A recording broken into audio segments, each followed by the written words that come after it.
दोस्तों, असम के मुख्यमंत्री हेमंत बिस्वा शर्मा ने असम को बांग्लादेश का हिस्सा बनाए जाने की आशंका जाहिर की है। हेमंत बिस्वा शर्मा ने कहा कि इस समय बांग्लादेश की जो आबादी है उसमें जिस तरह से हिंदुओं पर अत्याचार किए जा रहे हैं, वहां के अल्पसंख्यक हिंदू समाज को प्रताड़ित किया जा रहा है, जिंदा जलाया जा रहा है, महिलाओं के साथ अत्याचार हो रहा है।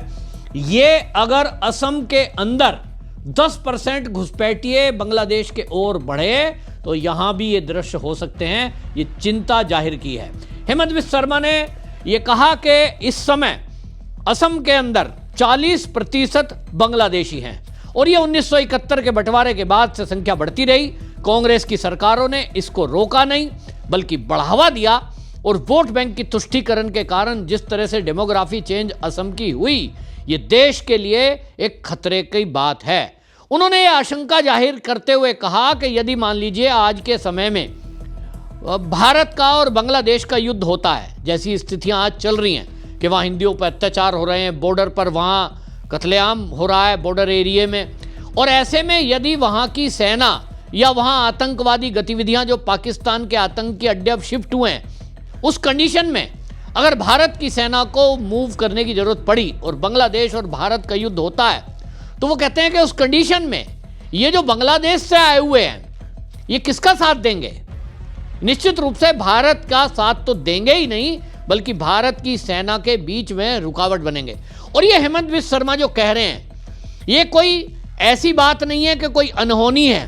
पुराना इतिहास बताते हैं। एक पुराने पत्रकार की मैं बात सुन रहा था कि हालत ये थी कि पाकिस्तान भारत के युद्ध में जो आजम खान आज समाजवादी पार्टी के बड़े नेता बने हुए हैं, उनकी खासियत यह है कि जब वो जवान थे उस समय युद्ध हुआ तो उन्होंने रोड पर बीच में जो सड़क है, सेना के ट्रक जा रहे थे, उस सड़क को रोकने के लिए वहां उस बीच को खोद दिया, मतलब सड़क खोद दी, बीच में बाधा बने। और हमने देखा है कि यह अक्सर हुआ है कि जो आबादी बढ़ती है उनका रुझान उधर ही रहता है। 1962 का जो चीन और भारत का युद्ध हुआ, उस समय भारत में जो वामपंथी थे वो हिंदी चीनी भाई भाई के नारे लगा रहे थे और वो ये उनके लिए पैसा मतलब ब्लड देने को तैयार थे, उनके लिए रेड कारपेट बिछा रहे थे चीनियों के लिए। तो ये जो मानसिकता है, इस मानसिकता का खतरा तो निश्चित रूप से है। हेमंत बिस्वा शर्मा ने जो ये चिंता जताई है ये अनावश्यक यूं ही नहीं है। उन्होंने कहा कि जिस तरह के हालात हैं अब उसके खिलाफ जो असम की सरकार है वो लगातार सख्ती से पेश आ रही है और हमारा तो स्पेशल ड्राइव चल रहा है जो अब चलता रहेगा। एनआरसी आप देखिए कि भारत में पहला राज्य है असम, वहाँ एनआरसी हो रही है, वहाँ पर एसआईआर नहीं हो रहा है क्योंकि वहाँ एनआरसी हो रही है। और एनआरसी इसलिए हो रही है क्योंकि ये बहुत ज़रूरी है जानना कि असम की जो जनसंख्या है उस जनसंख्या में कितनी आबादी ऐसी जो असम के लोग नहीं हैं। अब उनको पकड़ के बाद में डिपोर्ट किया जाता है, ये बात अलग है, लेकिन बहुत सारे ऐसे केस समझ में आ रहे हैं कि जो बांग्लादेश से वहाँ विस्थापित होके आए, अब उसमें हिंदू भी है, उसमें मुस्लिम भी है। लेकिन बात ये हो रही है कि वहाँ जिस तरह का ड्राइव चलाई जा रही है उसका एक मकसद है कि भाई आप कम से कम रजिस्टर तो हो कि किस शहर में किस मकान नंबर में आप रहते हैं। आप यहाँ के मूल निवासी असम के नहीं हैं, आप 3 पीढ़ी पहले असम में नहीं रहते थे, 2 पीढ़ी पहले या नहीं रहते थे, आपके बाप दादा आए होंगे, उसके बाद उनके बच्चे हो गए, उनके भी बच्चे हो गए। तो ये डिटेल पता होना चाहिए।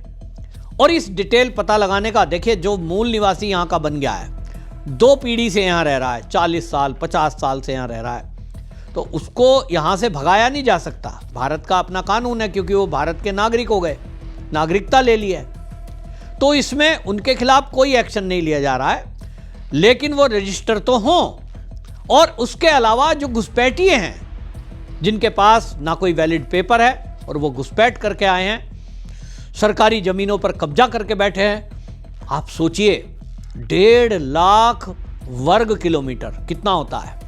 1.5 लाख वर्ग किलोमीटर असम में सरकारी ज़मीनों पर, जंगल पर कब्जा करके बैठे हुए इन घुसपैठियों से हेमंत बिस्वा शर्मा ने मुक्त कराई है। इसी तरह उत्तराखंड में पुष्कर सिंह धामी गवर्नमेंट ने मुक्त कराई है। सोचिए अगर ये सरकारें नहीं आई होती, केंद्र में बीजेपी की सरकार, राज्य में बीजेपी की सरकार नहीं आई होती, तो क्या होता? ये जमीनें का इसी तरह और कब्जा बढ़ता रहता। और भारत के बड़े भूभाग पर इन्होंने इसी तरह से कब्जे किए हुए हैं।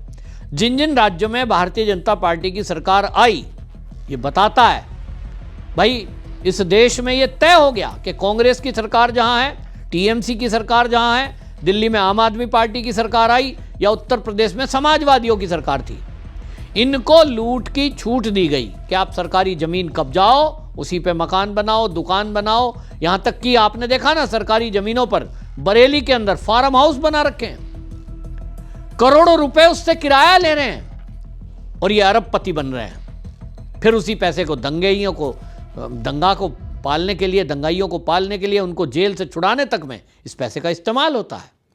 तो ये हमारे देश में हो रहा है। तो हेमंत बिस्वा शर्मा ने चिंता जताई कि देखिए 40% यहां आबादी जो है बांग्लादेशी मूल की है, ये 10% अगर और बढ़ी तो हेमंत बिस्वा शर्मा ने कहा कि ये हो सकता है कि कल को असम को ये बांग्लादेश का हिस्सा बना दें।